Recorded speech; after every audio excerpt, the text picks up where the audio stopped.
আছো? আশা করি সবাই ভালোই আছো। তো আমিও তো খুব ভালো আছি। তো রোদ্দুরটা দেখো কীরকম টানা রোদ্দুর বাবা দিয়েছে। তো আমি আগে ছোট্টবেলায় খুব মানে কি বলবো, খুব আমাদের ওখানে আম বাগান আছে, প্রচুর আম বাগান।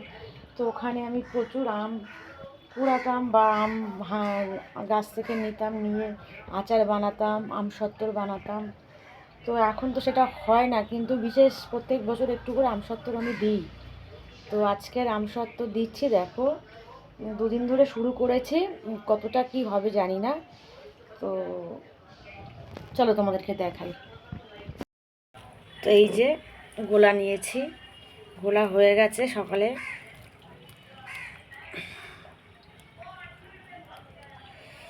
পুরোটাই দিয়ে দেবো, কারণ কি না রেখে দিলে না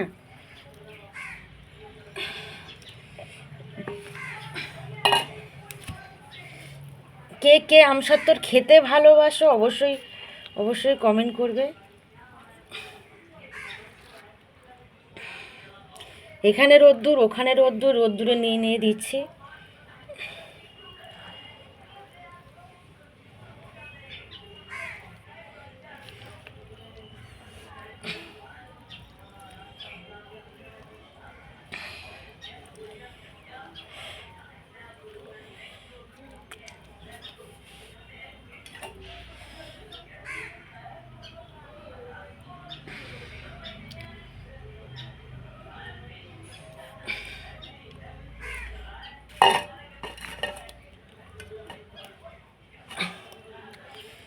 এই যে,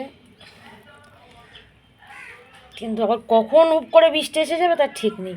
খুবই ছোট করে দিচ্ছি, বেশি বড় দিচ্ছি না, কেননা আমি তো এখানে আম কিনে দেবো, আর ওইদিকে গাছের আম ছিল। তো গাছের আম হলে সুবিধা, কিন্তু এখানে কিনে দেওয়াটাই।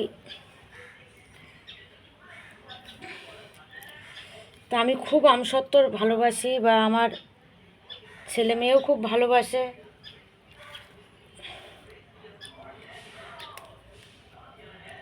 প্রত্যেক বছরই দিই। এই যে দিয়েছি, আর একবার আমি করব, এসে এটা ভালো করে আবার করে দেব।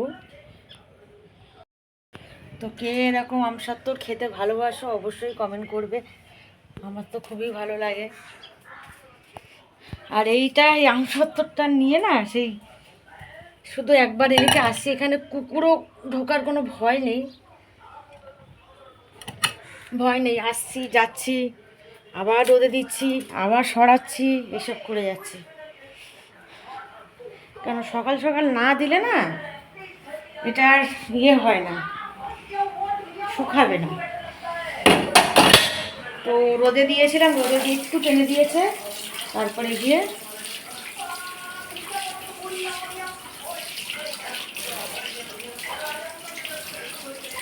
রোদের টেস্টটাও খুব। তো আমার আমসত্ত্বর দেওয়াটা কেমন লাগলো তোমরা অবশ্যই অবশ্যই কমেন্ট করে জানাবে। আর আজকে বেশি রান্নাবান্নার চাপ নেই, এখনও খাইনি, সকালের খাবার খাইনি, এখন খাবো। চলো টাটা, খুব গরম।